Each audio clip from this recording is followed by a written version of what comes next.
What is happening, everybody? Finally back at it again. Your one-take wonder, Bronze Age Mage, hitting you live from that good old Road to videos that he likes to pretend he can do. So we're going to get back at it. And of course, we're going to talk about a couple of things that I have in store for us today and for the upcoming parts of my channel. Early on, of course. So, I have been traveling short distances as of recent, so I haven't done any Road 2 videos until this particular event that I'm going to be doing for the next month or so. And of course, I will probably be driving back and forth to see my beautiful, beautiful gal whenever I have an opportune moment. But it is a trip from Iowa up to central Minnesota, so I'll have a nice little 5+ hour drive, and I can probably crank out at least one or two of these little videos for you from time to time. But enough about me out taking and rambling on. At least when I was working at my last location, I had a little more free time, and I was able to play some Resident Evil OG director's cut, and that was absolutely fantastic. But holy smokes, that game just lay the smack down way harder than I ever remember it doing in the first place, which was a little embarrassing for me to be handled in that way, especially since I've been playing all of the current release versions. So with that in mind, I will say that that's part of what I wanted to talk about in the near future. But that might not be the only part of what I'm going to be chatting about in this video. And of course, being the originally knowing myself as the one-take wonder, I'm also planning on actually doing some editing for some of my videos for the first time. So instead of actually just trying to hope and think I'm going to be able to say everything that's on my mind in one single long shot, I'm actually going to attempt to edit and trim and focus on some of my videos that I'm going to be uploading onto YouTube. And of course, YouTube as a whole, that's what I'm going to be trying to work on as well. I've been doing a lot of uploads for some of my Resident Evil gameplay, or at least through some of my newer videos that tend to come up every week. That's just like your trailers and tidbits from inside the games. I actually do want to get back to doing some actual full-on gameplay videos when we have the opportunity to do so. But of course, being on the road so frequently and with all the things that happen at work, it's kind of hard to do so. And maybe down the road I will intend to actually discuss some of the things I actually do for more main job at the moment with the camera, but I'm not sure how I want to quite present that kind of a video, but I digress. So YouTube, I do have videos at least coming up every 4 days at the moment to keep my recordings consistent, but that's not going to be including anything else that I upload while I'm on the road or when I have another additional opportunity to do so. And hopefully I don't fall behind on my uploads at that point as well. So editing is something that I've been really, really wanting to try to work on and practice with, but I've always been kind of unsure of how to present that, or of course when it's hard. Sometimes I find it hard for me myself to actually edit something with when I have a vision in my mind, since my ADHD brain can kind of pick it apart before it's even finished, and if it's not coming out perfectly in the way I'm expecting it to go ahead and pull production on something, which is something that's not really beneficial to what it seems like editing is all about, because I've I've just recently kind of gotten into the idea that you can break it down and build it up and adjust on things. But I want to get there. I intend to get there, and it will be happening on some of my videos. I'm intending to make a intro and outro video for some video clips for my channel as well. So that'll probably be some of the stuff I'll be working on in the near future here in July. So I look forward to that. Hopefully it lets you all know what the Bronze Age Mage is going to be all about, and it'll be a little fun along the way, and see where we're starting from, and hopefully in the future where we're going to be going. Now, getting back to Resident Evil Director's Cut. Oh man, and I know that this is a talking head piece at this moment, so I do intend to actually do a bunch of videos inspired by the Resident Evil series, and that's kind of what one of my favorite franchises of all time, if not my favorite franchise. So as I continue to get my skills going on video creation, then maybe I'll be doing something that's more than just me rambling on a 5-hour drive. But I digress.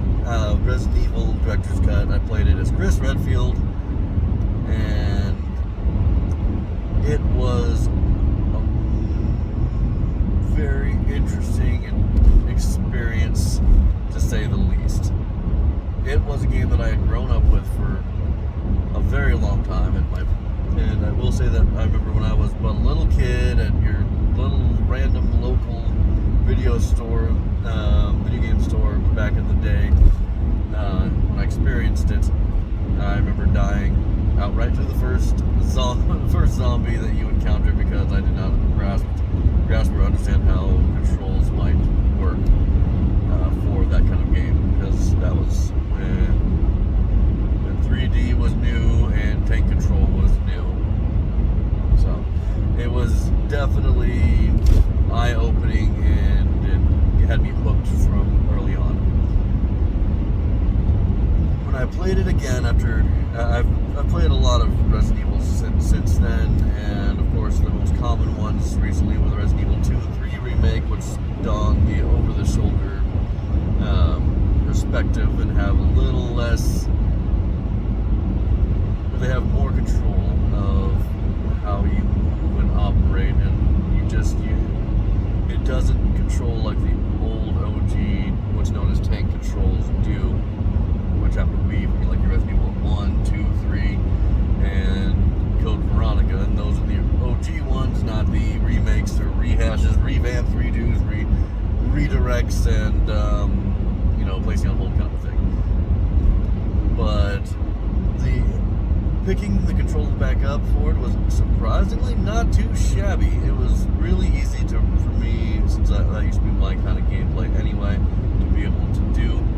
I did have myself a lot of comfort and control when I was actually playing the game.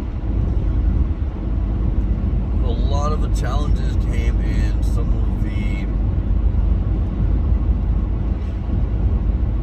in the way that the enemies had moved, and the how fast they're able to get back on you after an attack or two. And I will say that, man, I had died an embarrassingly high number of times, more than I'd care to admit, and more than I can actually legitimately remember. So many times where I had to actually put it down and think for a minute on how I could actually approach a scenario or a situation, thinking about the patterns and motions that these creatures had held. I could go on about some of the other creatures in the game, but in essence, it wasn't. We could start first with the familiar yet different. So, it wasn't just the creatures; it was also the level design and the layout, which were amazing, and they were as familiar as I could remember them being, but they were also drastically different compared to what I ever recalled. where when you walk into a place and you say, "Oh yeah, I've been here, I've done this," and then when you actually go in there, you don't quite remember the tree or the bush that was in that spot, or a door is missing, or there's a completely different turn that you don't recall. But then you take that turn and you're like, "Oh yeah, wait, I think I have done this before. Oh yeah, of course I have. My family lived here. Whatever." That was the experience with Resident Evil. It felt like I was going into a place that I was so comfortable with, and that I remembered like the back of my hand. But when I actually took those first steps into the game, or into those certain halls and archways and locations, it felt suddenly different. Like I hadn't been there before, except for a thought. It's really hard for me to put into a perspective, so that's why I'm kind of elaborating here. Maybe someone else can tell me, can bring this to light too.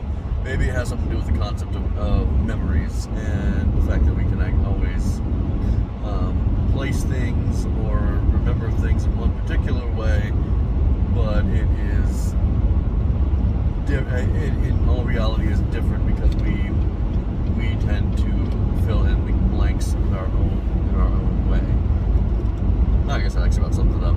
So yeah, that's what happened with Resident Evil. I felt familiar, and I knew everything that there was to know about most of the locations, except I kind of didn't.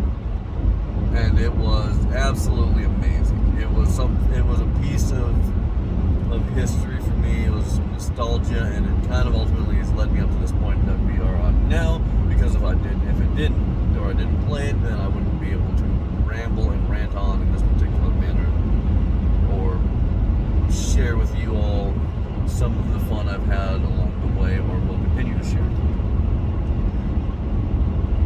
The hallways felt more open and spacious. The rooms felt like they had more little hidden goodies in them that were obvious to locate. And the survival horror aspect of it was absolutely great. I felt like I was never fully comfortable playing like I had all the stuff I needed.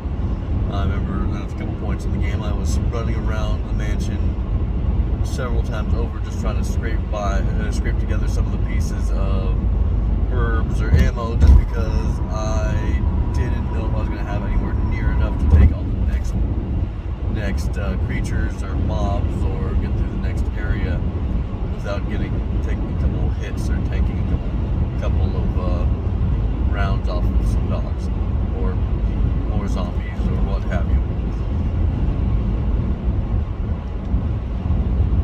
Getting back to what I was originally talking about with the creatures, they had me in a stress situation that I definitely did not remember having in the first place. Perhaps it's due to the fact that when I was a wee lad, I had less concerns about cheating in a game, so I used a little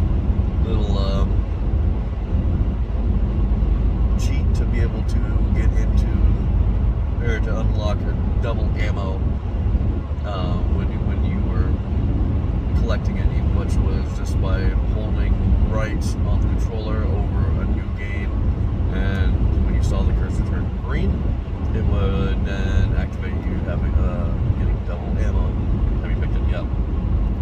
But nowadays I don't do that, so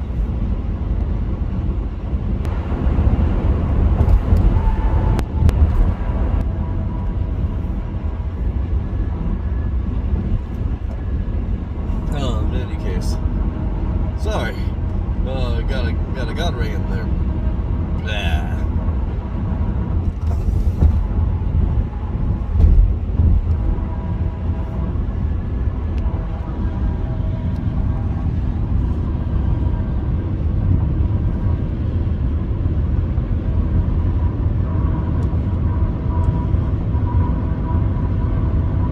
So as I was saying with some of the creatures that we ran into in the game, one of my favorite enemies in the OG Resident Evil games was what was known as the MA-121s, or the Hunter, which was a bioengineered creature of a bunch of DNA scraped together from different carnivorous animals across the T-virus,